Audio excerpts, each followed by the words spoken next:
Watching my son struggle with eczema made me realize that what's in our home really does matter. I started looking at our cookware, cleaning products, and even the water that we use a lot differently. I wondered, could these everyday products be triggering his flare-ups? And that's when I knew I needed to make some changes. So in today's video, I'm going to be showing you guys a couple beginner-friendly swaps that I made, and how you too can make your home a little less toxic.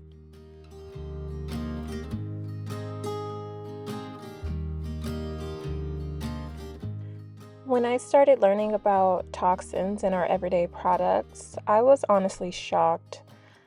I never thought twice about my cookware or cleaning products or my toothpaste, but many of these everyday items contain chemicals that can harm our health. For me, like many others, this started when I became a mom. As a first-time mom, you just want to give your child the best food, the best environments, just the best that you can. And that's when I really started to pay attention to the things that I brought into the home. I started to question everything: our laundry detergent, our cleaning sprays, even our water, drinking, and the water that we shower in. So without further ado, let's go ahead and get into the swaps that I made. Just keep in mind that it is slow. You don't have to do everything at once. You don't want to overwhelm yourself. Just take that one thing that maybe you use the most and swap that out first. First things first for me was cookware. I thought I was doing a great thing by purchasing this always pan, and I bought 2 more. But as you can see here, they get scratched up pretty easily, and I didn't want whatever this is leaching into my food.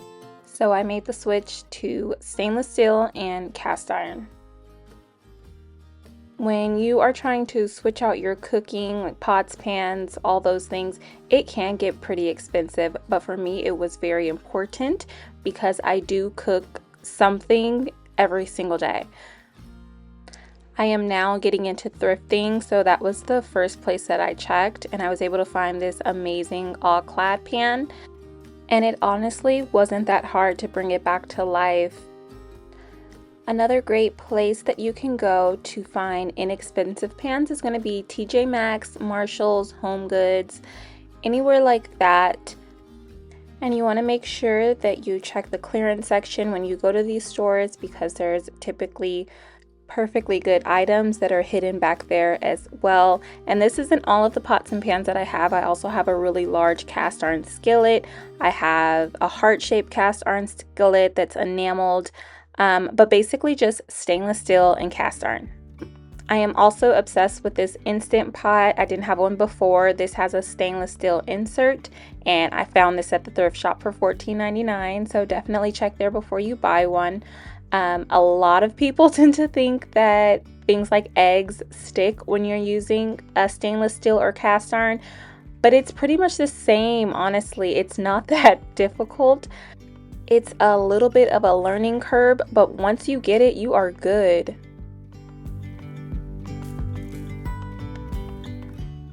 Next up, we have our utensils. Before, I used to use like a lot of silicone.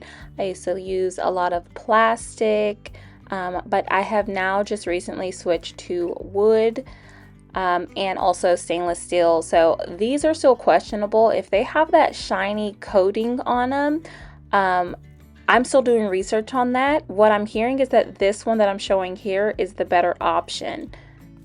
And this is one of the spatulas that I got with the always pan, so I have a couple of those, which I love. I also use, of course, stainless steel, so I switched out my measuring cups. These are just a couple other utensils that I use. I am not too sure about the stainless steel that is coated with the gold. I am still doing research on those, but as for now, I do still use them. This is the spatula that I use when I'm cooking like pancakes or something in the cast iron skillet.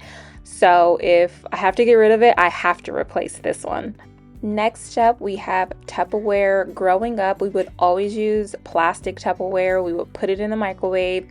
When you do that, the plastic is melting, it's getting soft, and it is leaching into your food. You don't want to do that. So I found a bunch of the glass Tupperware that I have at, again, Burlington's, Home Goods, stores like that, also on Amazon, and I also found some at the Dollar Tree. I used to have a bunch of little plastic bowls for snacks, but I replaced them with these little ceramic bowls that I found at Walmart. These are something I haven't let go yet. I have not found a good replacement for these little containers, so I am keeping them until I find something else. Next up, we have laundry detergent. Using the baby laundry detergent was causing flare-ups with my son, so I switched to this one. I have since started making my own, which I absolutely love, and I will make a video about this. I am obsessed. It is actually very easy to do and cost effective. If you ever need a little bit more, like that added boost for your laundry, you can always add vinegar or baking soda. Alright, now let's talk about cleaning products. So I use water and vinegar. This is my #1 go-to.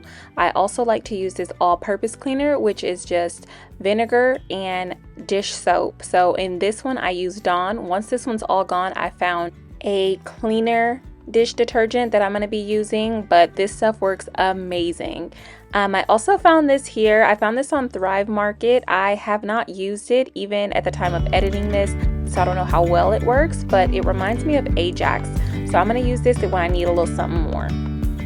Up next, we have water filters, and these are water filters for the shower and the bathtub. So I found this one on Amazon. It was maybe like $25. I live in Las Vegas and the water is very hard and it smells like it has that bleachy chlorine smell, and I feel like that was drying my son's skin out. And I saw someone mention this water filter, so I purchased it and I did a water testing, and it does help, but it does just help a little bit. Along with the filtered water, I have started to implement detox baths. So this is just some Epsom salt, fragrance-free, some gluten-free oats, and baking soda. And I give these baths to him every other night. And I do think it's been calming his itchy skin at night. Alright, so next up we have a room spray. I grew up with the Febreze and the plug-ins and all of those things, but guys, get rid of it. You're basically spraying chemicals into the air and that you're then breathing in. It's around your pets, it's around your children, and it's also pretty easy to make your own room spray, and that's what I'm doing here. It's just water, essential oils, and some alcohol or witch hazel. My water was yellow because I boiled some lemon peels, and that's it. If you've made it to the end of this video, thank you so much for watching. Don't forget to subscribe to the channel. God bless you.